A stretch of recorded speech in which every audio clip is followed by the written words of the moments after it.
आज हम circuit theory की एक और टॉपिक डिस्कस करेंगे, वो है लाप्लास ट्रांसफॉर्म ऑफ डेरिवेटिव। किसी डेरिवेटिव का लाप्लास निकालना हो तो कैसे निकालेंगे।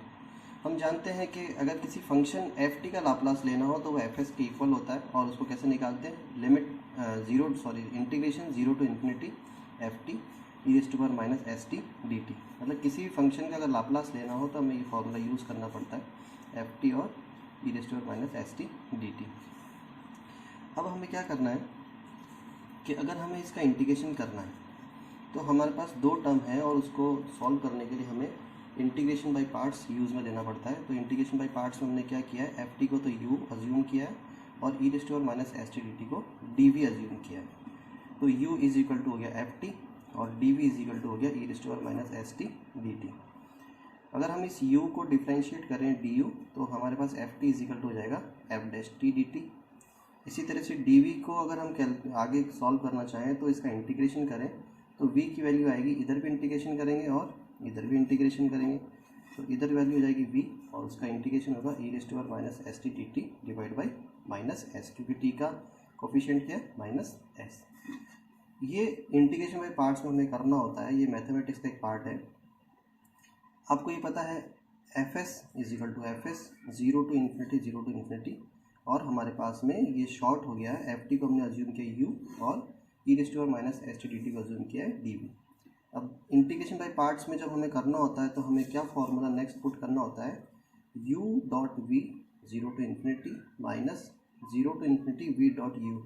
ये हमें याद करना पड़ेगा कि किसी फंक्शन में जब दो टर्म्स t की हो तो हमें इंटीग्रेशन बाय पार्ट्स करना पड़ेगा, और उसको इस तरह से u अज्यूम करना पड़ेगा, dv अज्यूम करना पड़ेगा, u के बाद du वैल्यू निकालनी पड़ेगी और dv के बाद v वैल्यू निकालनी पड़ेगी, और ये सारी वैल्यू इस फॉर्मूले में यहाँ पे पुट करनी होगी। जैसे ही हमने यहाँ पे पुट किया, u की वैल्यू आ गई हमारे पास एफ टी, v की वैल्यू आ गई E raise to power minus S T minus S, limit हमने यहाँ लगा दी है जीरो और इन्फिनिटी, माइनस v की वैल्यू लगाई और du की वैल्यू रख दी। हम इसे आगे सॉल्व करेंगे तो जब इन्फिनिटी पुट करेंगे तो E raise to power minus infinity यहाँ पे आएगा t की जगह, और E raise to power minus infinity की वैल्यू होती है जीरो। ऐसे ही माइनस करके जब हम जीरो वैल्यू पुट करेंगे तो E raise to power minus zero की वैल्यू होगी वन, तो हमारे पास में होगा minus F zero upon minus S, जिसे हम सॉल्व करेंगे तो हमारे पास में ये माइनस और माइनस मिलके प्लस हो जाएगा, तो रिजल्ट आएगा एफ जीरो अपॉन एस। इसी तरह जब हम इसको सॉल्व करेंगे तो हमारे पास में ये माइनस एस जो है वो हमने बाहर निकाल लिया, तो प्लस वन अपॉन एस हो गया, और zero to infinity F dash T E raise to power minus S T and D T हमारे पास बच गया। अब जैसा कि आप देख रहे हैं कि इसको तो हमने सॉल्व कर दिया, हमारे पास में ये रिजल्ट बचा, और आपको पता है कि किसी फंक्शन का लाप्लास लेते हैं एल ऑफ एफ टी, तो यहाँ पे क्या लिखते हैं, F T E raise to power minus S T D T. इसी प्रकार अगर हम यहाँ देखें एफ टी की जगह क्या आ गया हमारे पास, एफ डैश टी, तो ये क्या है, L of F dash T. देखिए जैसे अगर हमें किसी फंक्शन का लाप्लास लेना हो तो हम क्या लिखते हैं, zero to infinity F T E raise to power minus S T D T, और यही लाप्लास अगर हमें एफ डैश टी का करना हो तो हमें एफ टी की जगह एफ डैश टी रखना होगा। तो हमारे पास में ये जो फॉर्मूला है ये ऑलरेडी यहाँ पर आ गया है, तो हम इसको क्या लिख सकते हैं, L of F dash T. L of F dash T हमने इसको एज इट इज रखा, और इस एफ जीरो अपॉन एस को इस साइड में लेकर आए, तो S F S minus F zero is equal to L of F dash T. हमने किसी फंक्शन के डेरिवेटिव का लाप्लास फाइंड आउट किया है, जिसका फॉर्मूला क्या होता है, S F S minus F zero. इसी तरह से अगर हम कैलकुलेट करेंगे लाप्लास ऑफ इंटीग्रल, तो लाप्लास ऑफ इंटीग्रल क्या होगा, फंक्शन होता है एफ टी, उसका डिफ्रेंशिएट करते हैं तो एफ डैश टी लिखते हैं, और इंटीग्रेशन करते हैं तो उसको एफ इनवर्स टी लिखते हैं, मतलब L of F inverse T हमें फाइंड आउट करना है। तो फिर से हम क्या करेंगे, एफ इनवर्स टी कैसे आएगा, कोई फंक्शन अगर हमारे पास होगा एफ टी, तो अगर उसको बैक साइड में लेके जाएंगे, इंटीग्रेशन लेके जाएंगे, तो उसको लिखेंगे एफ इनवर्स टी। और कब करेंगे, जब इसका इंटीग्रेशन करेंगे। Integration of F T is equal to, हम डिनोट क्या करते हैं, एफ इनवर्स टी। जैसे कि मैंने बताया किसी फंक्शन का इंटीग्रेशन करेंगे तो उसको क्या लिखेंगे, एफ इनवर्स टी।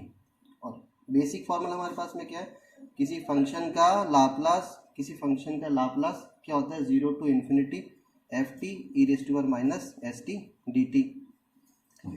अगर एफ टी यहाँ आया तो यहाँ एफ टी आया, और अगर Laplace of F inverse T लेते हैं तो एफ इनवर्स टी की जगह एफ इनवर्स टी आ जाएगा, बाकी एज इट इज सेम रहेगा हमारे पास में। F inverse T D T E raise to power minus S T D T, ये F inverse E raise to power minus S T D T. अब F inverse T किसके बराबर है, integration of F T D T, हमने लिखा integration of F T और D T as it is E raise to power minus S T और D T. Integration by parts के solve करने के लिए हमें इसको u और dv एज्यूम करना पड़ेगा, u से हमें du निकालना पड़ेगा और dv से हमें v की वैल्यू निकालनी पड़ेगी, और वापस से हमें इसको यहाँ पुट करना पड़ेगा। इसको u एज्यूम किया, इसको dv एज्यूम किया। इंटीग्रेशन बाय पार्ट्स के लिए मैं आपको पहले ही बता चुका हूँ, हमें ये फॉर्मूला लिखना है और इस फॉर्मूले में इसकी वैल्यूज़ पुट करनी है। वैल्यूज़ पुट करने के बाद हमारे पास में रिजल्ट ये आएगा, इन्फिनिटी की लिमिट पुट करेंगे और माइनस करके जीरो लिमिट पुट करेंगे, और इसको माइनस एस को बाहर निकालेंगे तो हमारे पास में रिजल्ट ये आएगा।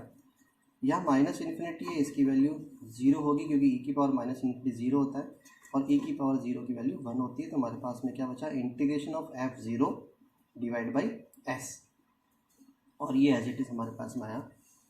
और हमें पता है integration of F T E raise to power minus S T वो किसके बराबर होता है, लाप्लास ऑफ एफ टी। तो देखिए आप, हमारे पास में ये साइड चल रही थी एफ इनवर्स टी, यहाँ पर हमारे पास में बचा एफ इनवर्स ज़ीरो, क्योंकि इंटीग्रेशन ऑफ एफ ज़ीरो क्या होता है, F inverse zero upon S, और ये पूरा का पूरा हमारे पास में क्या है, एफ एस। इससे हमारे पास में रिजल्ट आएगा लाप्लास ऑफ इंटीग्रल, मतलब F inverse T is equal to F inverse zero upon S plus F S upon S.